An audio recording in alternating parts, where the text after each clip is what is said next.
नमस्कार, राज्यसभा टीवी के खास कार्यक्रम विशेष में आपका स्वागत है। मैं हूं दीपक डोभाल। भारत की तमाम कोशिशों के बावजूद पाकिस्तान के साथ रिश्ते सुधरते नहीं दिख रहे। पाकिस्तान बार बार बातचीत की पेशकश कर रहा है, लेकिन जमीनी स्तर पर कोई ऐसा कदम नहीं उठ रहा जिससे लगे कि वो रिश्ते सुधारने के लिए गंभीर है। पाकिस्तान की तरफ से लगातार भड़काऊ बयान आ रहे हैं। अंतर्राष्ट्रीय मंचों पर भी कश्मीर और सीमा पर गोलीबारी को लेकर पाकिस्तान का दुष्प्रचार जारी है। पाकिस्तान की तरफ से सीमा पर लगातार संघर्ष विराम का उल्लंघन हो रहा है। आतंकवाद के खात्मे के लिए भी पाकिस्तान ने अभी तक कोई खास गंभीरता नहीं दिखाई है। ऐसे में सवाल यह है कि क्या इस तरह से रिश्ते मजबूत हो पाएंगे? लगातार तल्ख हो रहे रिश्तों में सुधार कैसे आएगा? विशेष में आज हम बात करेंगे सीमा पर तनाव की, इसे रोकने की भारतीय कोशिशों की।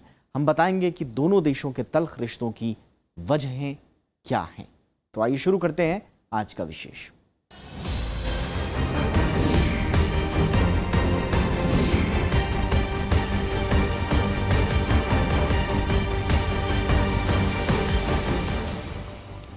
जहां नियंत्रण रेखा पर संघर्ष विराम के लगातार उल्लंघन से भारत ने कड़ी नाराजगी जाहिर की है।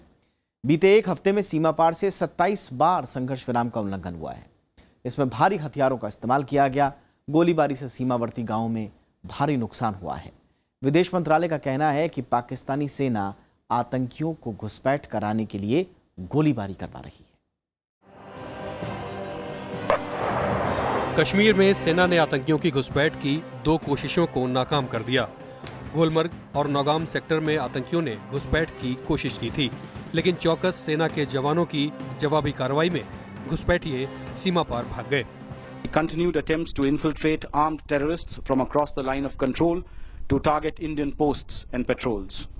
During the last week alone, there have been 15 instances where terrorists indulged in nefarious actions from the vicinity of Pakistani army posts across the line of control. इस बीच सुरक्षा हालात को लेकर western army commander lieutenant general Surendra Singh ने जम्मू कश्मीर की मुख्यमंत्री महबूबा मुफ्ती से श्रीनगर में मुलाकात की। सीमा पार से लगातार हो रही गोलीबारी को लेकर बुधवार को विदेश मंत्रालय ने पाकिस्तान के उच्चायुक्त को भी तलब किया और भारतीय सैनिकों की हत्या और उनके शव को छत विच्छत करने को लेकर कड़ा विरोध दर्ज कराया।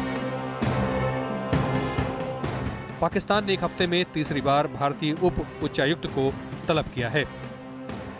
Called in the Pakistan Deputy High Commissioner and issued a démarche, the 4th one this month, on the continued violation of ceasefire from the other side of the line of control of 18 villages along the line of control during the period 16th to 21st November, which has resulted in a non-fatal casualty besides causing extensive damage to public and private property.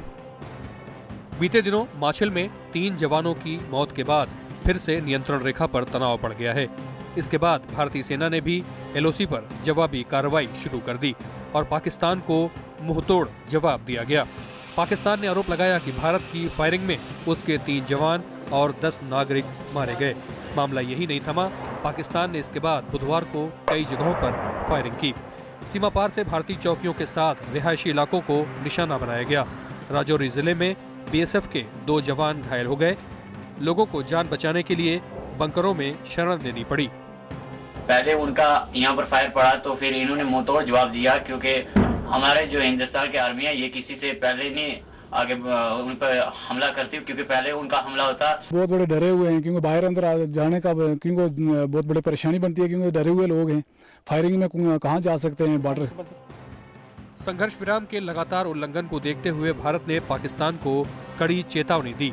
साथ ही गृह मंत्री राजनाथ सिंह ने दिल्ली में वरिष्ठ अधिकारियों के साथ बैठक करके हालात की समीक्षा की। अपनी सेना पर पूरा विश्वास रखिए, भरोसा रखिए, इतना ही कहूँगा। बुधवार को पाकिस्तान के डीजीएमओ ने भारतीय डीजीएमओ से तनाव कम करने के लिए हॉटलाइन पर बात की थी। भारत ने यह साफ कर दिया है कि जब तक सीमा पार से घुसपैठ और संघर्ष विराम का उल्लंघन बंद नहीं होता, तब तक भारतीय सेना कार्रवाई जारी रखेगी। हालांकि कूटनीतिक बढ़त हासिल करने के लिए दोनों देश अंतर्राष्ट्रीय स्तर पर इस मामले को लेकर अपना पक्ष रख रहे हैं। पाकिस्तान ने संयुक्त राष्ट्र से दखल की मांग की है। दूसरी तरफ ब्रिटेन ने भारत और पाकिस्तान से कहा है कि नियंत्रण रेखा पर हालात सामान्य करने के लिए दोनों देश जल्द से जल्द राजी हों। Bureau report, Rajya Sabha TV. और सीमा पर युद्ध जैसे हालात के बाद भारत और पाकिस्तान कूटनीतिक मोर्चे पर भी आमने सामने हैं। पाकिस्तान ने भारत पर संघर्ष विराम के उल्लंघन का आरोप लगाया है, तो भारत ने भी साफ किया है कि पाकिस्तान आतंकवाद पर लगाम लगाए।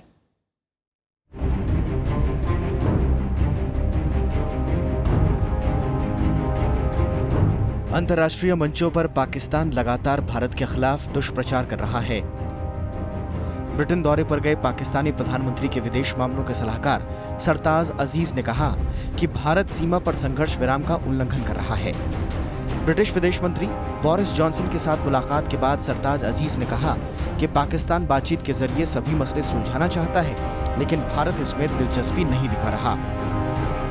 He shared our concern about the increasing tensions along the line of control, and he stressed what we have been stressing, that when two countries have problem, they need dialogue and negotiations, which should take place. Otherwise, these issues become even more serious. So I think in that sense, as I said in my statement. इससे पहले पाकिस्तानी प्रधानमंत्री नवाज शरीफ ने आरोप लगाया था कि भारत नियंत्रण रेखा पर लगातार गोलीबारी कर आम नागरिकों को निशाना बना रहा है। नवाज शरीफ ने अंतर्राष्ट्रीय बिरादरी से इस मामले में दखल देने को कहा है। Killing of our innocent civilians and soldiers along line of control is another act of aggression which warrants international attention. The situation at border remains sensitive due to India's grave violation of ceasefire agreement. Exercise Raad ul Barq establishes that Pakistan, alhamdulillah, is ready to confront any ambitious and reckless move by its enemies. इधर भारत ने पाकिस्तान के आरोपों को झूठ का पुलिंदा बताया है। भारत ने कहा है कि पाकिस्तान खुद 2003 के संघर्ष विराम समझौते का उल्लंघन कर रहा है। भारतीय विदेश मंत्रालय ने कहा है कि पाकिस्तानी सेना ने 16 से 21 नवंबर के बीच 27 बार संघर्ष विराम का उल्लंघन किया। विदेश मंत्रालय के प्रवक्ता विकास स्वरूप के मुताबिक इस दौरान पाकिस्तानी सेना छोटे हथियारों की बजाय 120 मिलीमीटर के बड़े मोर्टार और गोले दाग रही है, जो समझौते के खिलाफ है।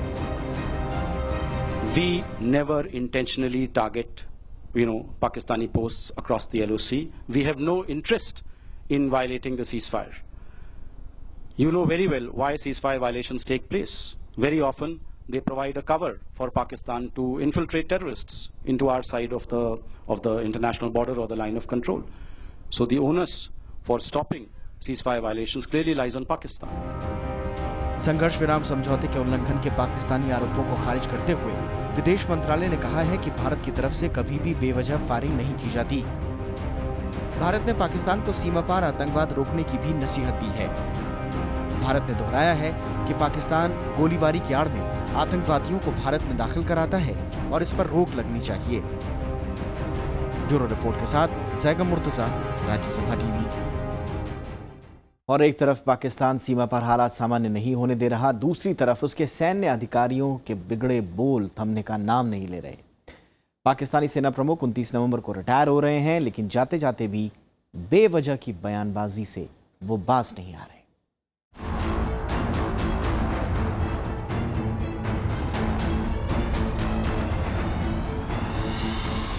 पाकिस्तान के सेना प्रमुख जनरल राहिल शरीफ ने एक बार फिर भड़काऊ बयान दिया है। अपनी विदाई से पहले फाटा दौरे पर गए पाकिस्तानी सेना प्रमुख ने कहा कि अगर पाकिस्तान ने कभी सर्जिकल स्ट्राइक की तो भारत पीढ़ियों तक उसे भूल नहीं पाएगा। जनरल राहिल शरीफ का बड़बोलापन यही नहीं रुका। उन्होंने कहा कि पाकिस्तानी सेना भारतीय बलों को सबक सिखाने में सक्षम है।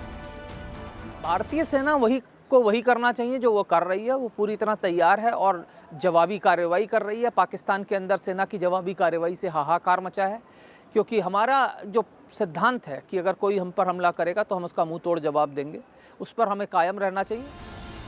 पाकिस्तानी सेना प्रमुख ने कहा कि पाकिस्तान ने इस तरह के हमले किए तो वो भारत के पाठ्यक्रम में पढ़ाए जाएंगे। उन्होंने भारत की इस बात को भी खारिज कर दिया कि उसने पाकिस्तान में सर्जिकल स्ट्राइक की थी। इस बीच पाकिस्तानी वायुसेना प्रमुख चीफ मार्शल सोहेल अमान ने भी कहा है कि पाकिस्तान भारत को लेकर किसी भी खतरे से चिंतित नहीं है। उन्होंने कहा कि पाकिस्तान की सेना मजबूत है और किसी भी आक्रमण का जवाब देने में सक्षम है। So we are not worried about India at all. ये लोग अपने तहम्मुल से रहें तो बेहतर है। कश्मीर के इशू को रिजॉल्व करें, बाकी तमाम ताल्लुकात को बेहतर करें, लेकिन असूलों के ऊपर बात करें। सो इसलिए फ़ौज हमारी जो है, तीनों मुसल्लह अफवाज जो है वो फुली रेडी है, हमें कोई परेशानी नहीं है। ज़ाहिर है टेक्नोलॉजी के ऊपर हम लोग के ऊपर कंस्ट्रेंट्स हैं, लेकिन उस पर मेहनत कर रहे हैं। पाकिस्तान नौसेना प्रमुख ने भी अपने सेना प्रमुख के सुर में सुर मिलाते हुए भारतीय पनडुब्बियों के पाकिस्तानी समुद्री सीमा में कथित प्रवेश के कयास को असामान्य बताया है। नौसेना प्रमुख मोहम्मद ज़काउल्लाह ने कहा कि अगर भारत फिर से ऐसा कुछ करता है तो पाकिस्तानी नौसेना अपनी संप्रभुता की रक्षा के लिए जवाब देगी। मियां नवाज शरीफ जो सिविलियन प्राइम मिनिस्टर है, उनका जो एडमिनिस्ट्रेशन है काफ़ी हद तक वीक हो चुका है, क्योंकि ये एकदम बिल्कुल साफ़ हो रहा है कि आर्मी बिल्कुल ड्राइविंग सीट में है फॉरेन पॉलिसी के। जब आप फॉरेन पॉलिसी की बात करते हैं। पाकिस्तानी नौसेना ने पिछले हफ्ते दावा किया था कि उसने अपनी समुद्री सीमा के पास दिखी भारतीय पनडुब्बियों को पीछे धकेल दिया है। भारत ने इन दावों को सिरे से खारिज किया था। भारत ने पाकिस्तानी दावे को सफेद झूठ बताया है। भारत ने कहा है कि पाकिस्तान की समुद्री सीमा में कोई गतिविधि नहीं हुई है। मोहम्मद फातेह टीपू के साथ ब्यूरो रिपोर्ट, राज्यसभा टीवी। और फिलहाल वक्त एक छोटे से ब्रेक का, लेकिन ब्रेक के बाद आपको दिखाएंगे सिंधु नदी को लेकर तकरार।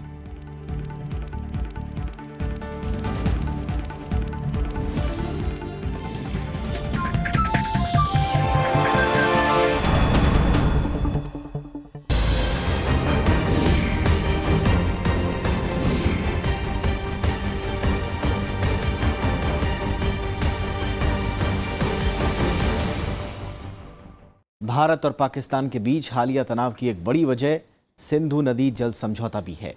भारत ने जब इस 56 साल पुराने समझौते की समीक्षा की बात की तो पाकिस्तान तब से ही परेशान है। वो इस मसले को संयुक्त राष्ट्र में उठा चुका है, लेकिन प्रधानमंत्री नरेंद्र मोदी ने साफ कर दिया है कि सिंधु नदी का पानी पाकिस्तान के लिए नहीं बल्कि भारत के किसानों के लिए है। सिंधु नदी जल समझौते पर भारत ने अपना रुख एक बार फिर साफ कर दिया है। पाकिस्तान को दो टूक कह दिया गया है कि सिंधु नदी का पानी भारत अपने किसानों की खुशहाली के लिए इस्तेमाल करेगा। प्रधानमंत्री नरेंद्र मोदी ने पंजाब के भटिंडा की रैली के जरिए पाकिस्तान को कड़ा संदेश दिया। सिंधु नदी पर प्रधानमंत्री ने सीधी बात करते हुए कहा कि भारत नदी के पानी का पूरा उपयोग करेगा जिससे किसानों को उनका हक मिल सके। ये इंडस वाटर ट्रीटी जो है, जिसमें हिंदुस्तान के हक का पानी है जो पाकिस्तान में बह जाता है, अब वो बूंद बूंद पानी रोक करके मैं पंजाब के, जम्मू कश्मीर के, हिंदुस्तान के किसानों के लिए वो पानी लाने के लिए प्रोटेक्शन करता। प्रधानमंत्री ने पाकिस्तानी नागरिकों को संदेश देते हुए कहा कि पाकिस्तानी अवाम को अपने शासकों से कहना चाहिए कि वो गरीबी, काले धन और भ्रष्टाचार से लड़ें। प्रधानमंत्री ने कहा कि भारत के खिलाफ लड़कर पाकिस्तान खुद को बर्बाद कर रहा है। पाकिस्तान के अवाम तय करे, उनके हुक्मरानों से जवाब मांगे। अरे लड़ना है तो भ्रष्टाचार के खिलाफ लड़ो, लड़ना है तो काले धन के खिलाफ लड़ो, लड़ना है तो जाली नोट के खिलाफ लड़ो, अरे लड़ना है तो गरीबी के खिलाफ लड़ो। ये भारत के साथ लड़ाई लड़के खुद को भी तबाह कर रहे हो और निर्दोषों का मौत के गुनहगार बनते चले जा रहे हैं। दरअसल पाकिस्तान ने हाल ही में संयुक्त राष्ट्र में सिंधु जल समझौते का मसला उठाया था। पाकिस्तान ने चेतावनी दी कि युद्ध या कूटनीतिक दबाव बनाने के लिए पानी का इस्तेमाल नहीं किया जाए। उसने अंतर्राष्ट्रीय बिरादरी से मामले में हस्तक्षेप की मांग भी की। संयुक्त राष्ट्र में पाकिस्तान की राजदूत मलिहा लोधी ने जल, शांति और सुरक्षा पर एक खुली बहस के दौरान संयुक्त राष्ट्र सुरक्षा परिषद में अपने संबोधन में कहा कि अंतर्राष्ट्रीय समुदाय को बहुपक्षीय और द्विपक्षीय स्तरों पर मानक ढांचों को विकसित करने और उनकी रक्षा के लिए जिम्मेदारी निभानी चाहिए, ताकि ये सुनिश्चित किया जा सके कि सभी देश जल संबंधी मामलों को सहयोगात्मक तरीके से सुलझाने की इच्छा रखें। करीब एक दशक तक विश्व बैंक की मध्यस्थता में बातचीत के बाद 19 सितंबर 1960 को यह समझौता हुआ था। संधि पर तत्कालीन प्रधानमंत्री जवाहरलाल नेहरू और पाकिस्तान के तत्कालीन राष्ट्रपति जनरल अयूब खान ने हस्ताक्षर किए थे। इसके तहत सिंधु घाटी की 6 नदियों का जल बंटवारा हुआ था। समझौते के तहत सिंधु और उसकी 5 सहायक नदियों के पानी का बंटवारा है, जिसका 80% पानी पाकिस्तान को जाता है। लेकिन भारत अपने हिस्से का 20% पानी भी उपयोग नहीं कर पाता। इसके लिए भारत चेनाब नदी पर पकाडोल, सावलकोट और बुरसत में नए डैम का निर्माण करेगा। इससे पाकिस्तान को पानी मिलने में कमी आ सकती है। वैसे भी पाकिस्तान आरोप लगाता रहा है कि भारत उसे समझौते की शर्तों से कम पानी देता है। वो पहले भी इंटरनेशनल ट्रिब्यूनल में शिकायतें कर चुका है। हालांकि भारत पाकिस्तान के आरोपों को नकारता रहा है और पाकिस्तान की हरकतों के बाद अब इस मामले में अपना नजरिया साफ कर चुका है। हाल ही में पाकिस्तान के साथ जल विद्युत परियोजना से जुड़े विवाद को सुलझाने के लिए विश्व बैंक के फैसले पर भारत ने कड़ा विरोध दर्ज कराया था। विश्व बैंक ने एक साथ तटस्थ विशेषज्ञ की नियुक्ति और कोर्ट ऑफ आर्बिट्रेशन गठित करने का फैसला किया था, जिसे भारत ने नामंजूर कर दिया था। भारत जम्मू कश्मीर में 2 जल विद्युत संयंत्र लगा रहा है, जिसे रोकने के लिए पाकिस्तान नए हथकंडे अपनाता रहा है। Bureau report, Rajya Sabha TV. फिलहाल भारत और पाकिस्तान के बीच कड़वाहट लगातार बढ़ती जा रही है। साल भर के भीतर कई ऐसे वाकये हुए जिसने दोनों देशों को और भी दूर कर दिया। पठानकोट हमले के हफ्तों बाद दोनों देशों के बीच हालात सामान्य हो ही रहे थे कि उड़ी में बड़ा हमला हो गया। इसके बाद तो भारत और पाकिस्तान एक दूसरे के सामने लगातार तनातनी वाले अंदाज में खड़े हैं।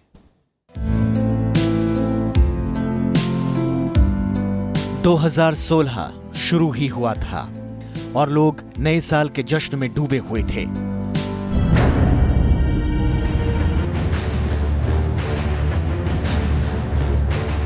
लेकिन ठीक उसी वक्त पाकिस्तान से आए आतंकियों ने पठानकोट एयरबेस पर हमला कर दिया। बड़े ऑपरेशन के बाद सारे हमलावर तो मारे गए, लेकिन भारत और पाकिस्तान के बीच पुरानी खटास फिर से सामने आ गई। हमले के बाद भारत ने सचिव स्तर की वार्ता रद्द कर दी।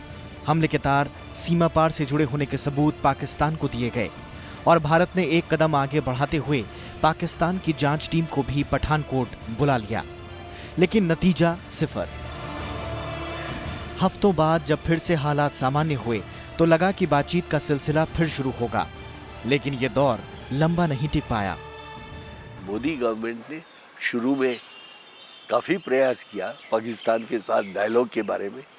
मोदी साहब भी गए थे, आप जानते हैं, करीब 10 महीने पहले, लेकिन उसका कोई नतीजा नहीं हुआ, क्योंकि पाकिस्तान में बहुत सारी ऐसी शक्ति है, खास करके उनके आर्म्ड फोर्सेस, वो नहीं चाहते हैं कि ये संबंध थोड़े भी नॉर्मलाइज हो सके। बड़ी मुश्किल बात है। कश्मीर में हिजबुल कमांडर बुरहान वानी की मौत के बाद पाकिस्तान ने जिस तरह पूरे मामले में दखलंदाजी शुरू की, उसने भी दोनों मुल्कों के बीच खटास बढ़ाई।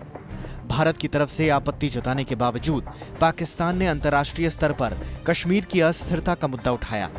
इसके बाद 15 अगस्त के भाषण में प्रधानमंत्री नरेंद्र मोदी ने बलूचिस्तान का मुद्दा उठाकर यह साफ कर दिया कि आंतरिक मामलों में बेजा दखलंदाजी का भारत भी उसी जुबान में जवाब देगा। दोनों देशों के बीच तनातनी का माहौल बरकरार ही था कि सितंबर 2016 में उड़ी में सुरक्षा बलों पर एक और बड़ा आतंकी हमला हुआ। इस हमले में 19 सैनिक शहीद हो गए। एक बार फिर सभी चारों हमलावरों को सुरक्षा बलों ने मार गिराया, लेकिन यह हमला इतना बड़ा था कि भारत और पाकिस्तान के बीच सभी बातचीत स्थगित हो गई। पिछले 1 साल से भारत ने काफ़ी चेष्टा की है कि भारत और पाकिस्तान के संबंध जो है सामान्य हो जाए, मैत्रीपूर्ण हो जाए, लेकिन भारत की जो चेष्टाएं रही हैं वो विफल हुई हैं। और उसके पीछे सबसे बड़ा कारण ये रहा है कि पाकिस्तान का जो राजनीतिक नेतृत्व है उसके हाथ में शक्ति नहीं है। राजनीतिक नेतृत्व कई बार चाहता है पाकिस्तान का कि भारत से संबंध मधुर हो जाएं, पर राजनीतिक नेतृत्व इतना कमज़ोर है कि जब भी वो कुछ करना चाहता है कि सैनिक नेतृत्व उसके नीचे से जो है कारपेट खींच देता है। उड़ी हमले ने बातचीत की सभी संभावनाओं को बंद कर दिया। पाकिस्तान में होने वाले सार्क सम्मेलन का भारत ने विरोध किया तो भारत को और भी पड़ोसी देशों का समर्थन हासिल हुआ। आतंकवाद के मुद्दे पर भारत ने पाकिस्तान को अंतर्राष्ट्रीय स्तर पर जमकर घेरा और ब्रिक्स सम्मेलन में सार्क के बदले बिम्स्टेक देशों को बुलाकर भारत ने पाकिस्तान को अलग थलग कर दिया। पाकिस्तान बिम्स्टेक का सदस्य नहीं है, लिहाजा ब्रिक्स जैसे बड़े सम्मेलन में उसकी गैर हाजिरी ने भारत को कूटनीतिक बढ़त दी। इस मंच से भारत ने आतंकवाद के मुद्दे पर पाकिस्तान को जमकर घेरा। This country in India's neighborhood embraces and radiates the darkness of terrorism. Terrorism has become his favorite child. And the child in turn has come to define the essential character and nature of its parent. Bharat का आरोप है कि बातचीत को लेकर पाकिस्तान का रवैया शुरू से ही सकारात्मक नहीं रहा है। दोनों देशों के बीच 2015 से अब तक कई बार की बातचीत रद्द हुई है।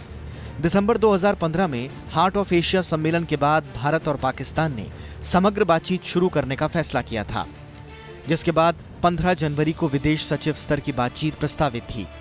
इस बातचीत को इसलिए भी अहम माना जा रहा था क्योंकि इससे पहले सितंबर में एनएसए स्तर की बातचीत रद्द हो गई थी, लेकिन पठानकोट हमले ने समग्र बातचीत को भी ठंडे बस्ते में डाल दिया। हम नहीं चाहते हैं कि बॉर्डर पे या लाइन ऑफ कंट्रोल, बॉर्डर नहीं है लाइन ऑफ कंट्रोल पे टेंशन हो, उसमें हमारा कोई हित नहीं है। हम तो ये चाहते हैं कि पीस और ट्रैंक्विलिटी जारी रहे। पाकिस्तान ये नहीं चाहता है। पाकिस्तान पूरे विश्व को दिखाने जाता है कि इतना टेंशन है, इतना तनाव है, इस वजह से इंटरनेशनल कम्युनिटी को कुछ ना कुछ करना होगा। हम तो इंटरनेशनल कम्युनिटी के पास नहीं जाते हैं। आतंकवाद के मुद्दे पर भारत पाकिस्तान के बीच की बातचीत कई बार पटरी से उतरी। 1999 में कारगिल युद्ध के बाद कंपोजिट डायलॉग बंद हो गया था। उसके बाद फिर से ये बातचीत शुरू हुई, लेकिन 26/11 हमले के बाद इसे पूरी तरह से बंद कर दिया गया। 2011 में रिज्यूम डायलॉग की शुरुआत हुई, लेकिन सेना पर हमले के बाद इसे भी बंद करना पड़ा। जुलाई 2015 में ऊफा ब्रिक्स सम्मेलन में दोनों देशों के बीच बातचीत पर फिर से सहमति बनी थी और उसमें आतंकवाद अहम एजेंडा था। इसके बाद पाकिस्तान और भारत ने कई बार आतंकवाद के खिलाफ साझा अभियान की बात की, लेकिन वो बातचीत के स्तर पर ही ठहर गई। भारत पर हर हमले के बाद पाकिस्तान आतंकी संगठनों को जिम्मेदार बताता रहा है, लेकिन उसकी तरफ से कोई भी ठोस कार्रवाई अब तक देखने को नहीं मिली। मोहम्मद फातेह टीपू के साथ ब्यूरो रिपोर्ट, राज्यसभा टीवी।